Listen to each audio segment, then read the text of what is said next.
Well, hey guys, today is October 19th, 2022, and I'm not real far from my house. As crow flies, probably about a mile and a half, 2 miles. Just up on one of the neighboring hills. Decided to go for a walk today and kind of get my head in a decent spot. Um, I'm titling this one Apocalyptic Dreams. This video I have to put out before I go more into what had happened over at Hilltop on our last trip. Um, it's pretty powerful, but no, something I have had since I was a young teenager is visions. You call them apocalyptic dreams, but they're not dreams. I'll give you an example. Um, from the time I was about 12, 13 years old, no less than once a week, I would have this dream that I was in the desert, sitting behind a big machine gun, but I wasn't shooting. Um, there was a firefight taking place, and then I saw the flash of a gun go off, uh, and then I felt something hit me, and I would wake up. And after I had this dream about 6 or 7 times, I started talking to my mom and dad about it, and they're like, "No, you'll never be in a war in the desert, and it's just a dream." And this dream continued on and on and on, and like I said, at least once a week. And I talked to all my friends about it, and they're like, "Oh, dude, you're just having these weird dreams." Met my wife when we were dating. I'm still having the dreams. Told her I'm gonna be in a war in the desert, and I'm gonna get killed.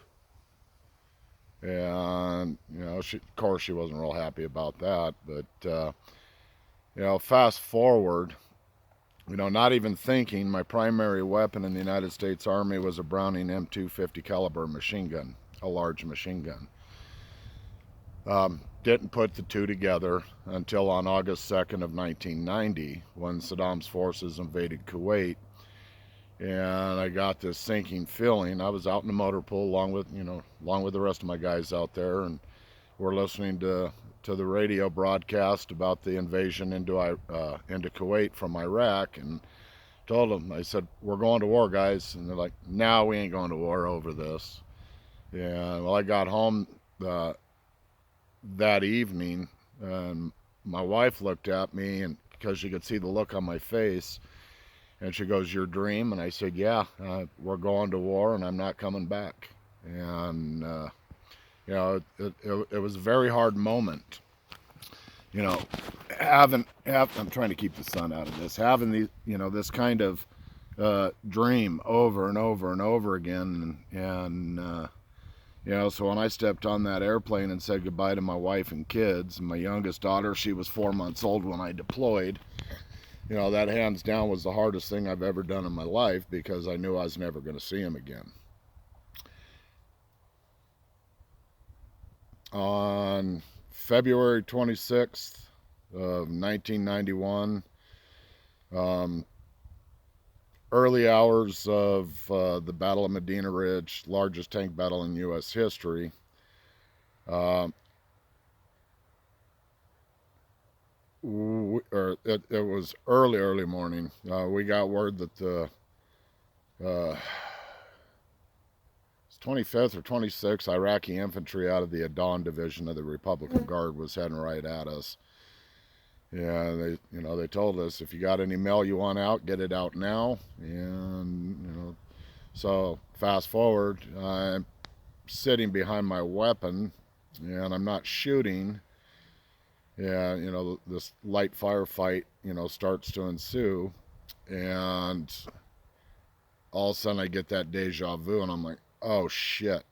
And I saw the flash of the gun go off, and that particular bullet missed my head by about 2-3 inches.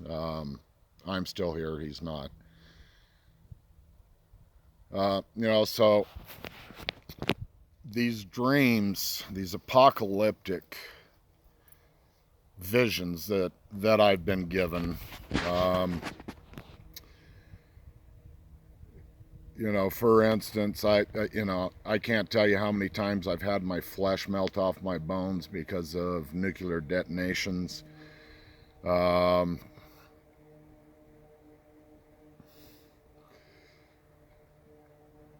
Something greater than a 10.0 earthquake somewhere down Easter Island region, maybe the Coast Plate. I don't know. It's just kind of a flash of where it was at. And everywhere that the Pacific Ocean touched was destroyed. And I'm not talking by, a 50-foot tsunami or something like that hit Japan, or the one that hit Indonesia. We're talking, 1,500 foot high wall of water. I've stood on the cliffs above San Diego and watched the wave come in.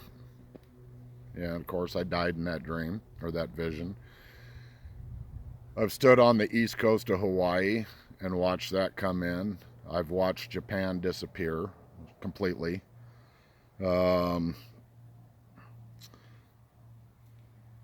Was in the Space Needle in Seattle, Washington, when the Cascadia subduction zone broke loose, and the needle swaying back and forth like this, and the top broke off, and everybody's screaming, and I'm just sitting there smoking a cigarette, and I'm like, what are you screaming for? We're out of here.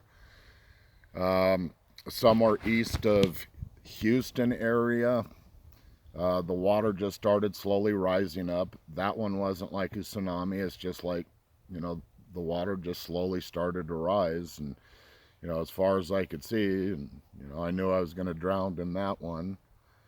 So I could go on and on and on about all these apocalyptic dreams I've had.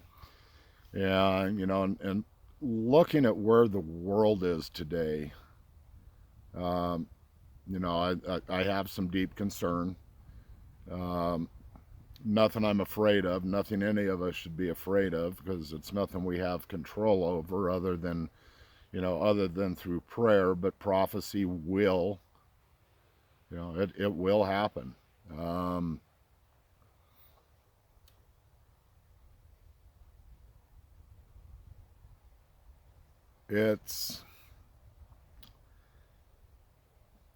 It's time that, for those of you who don't have any faith and kind of scoff at it, and and laugh at it, we're all about to witness some things that we never thought possible.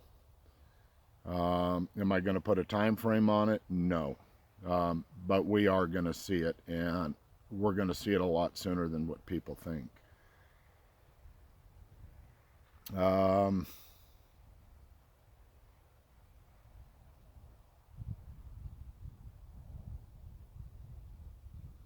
So, well, I wasn't going to go into this, but so this is part of what had happened to me up at Hilltop when Yaden came, and I talked a little bit about it in one of the previous videos that I got power zapped. It was after I was out on the 2-track road and almost got pushed. I'm not going to say pushed over backwards, but I almost fell over backwards from a slight paralyzation. But after I was sitting back in my chair, Yaden came fairly close, and she zapped the living hell out of me, and it was just nothing but high emotion, love, euphoria, and I got to the point where I couldn't sit in the chair anymore, so I got up, and I was going to walk back out towards the little 2-track road, and I got just around my chair, and I got dropped to my knees, and had I not got my arms forward like this, I would have probably face planted in the ground. And every apocalyptic vision I have ever had. Just was flashing, um, and it was the feeling that I got. I don't know if it was mind speak or if it was just the emotion, but it was kneel before your creator. And that's when I got dropped to my knees and was shown all this stuff. Um,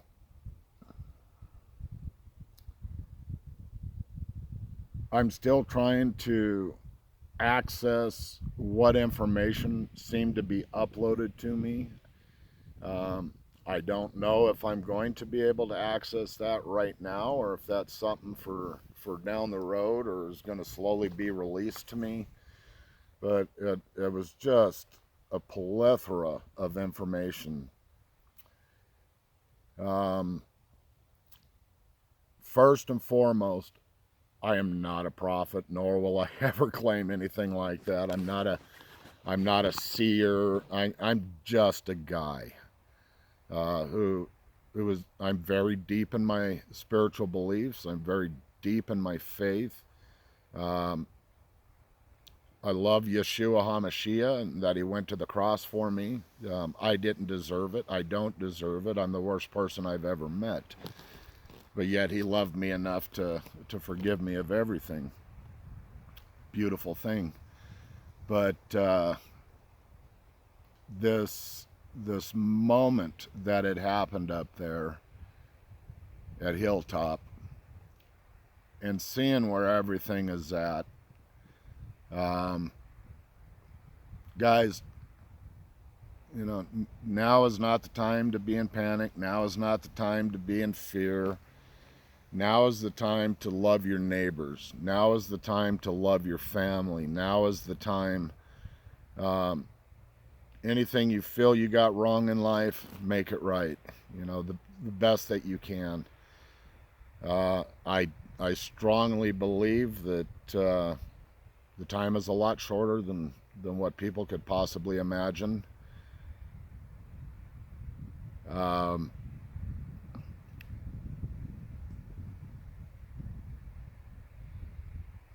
I'm just grateful to be here today. Tomorrow's not promised.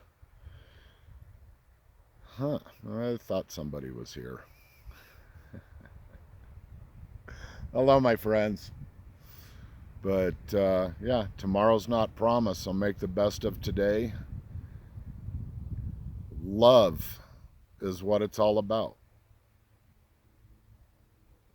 With that being said, I love each and every one of you. I am thankful that you would even take the time to listen to some crazy old coot like me. Um, be good to each other, love each other, and please stay safe. And before I peace out, we are going to Crazy Town on the 2nd through the 6th of November. So that's where I will be.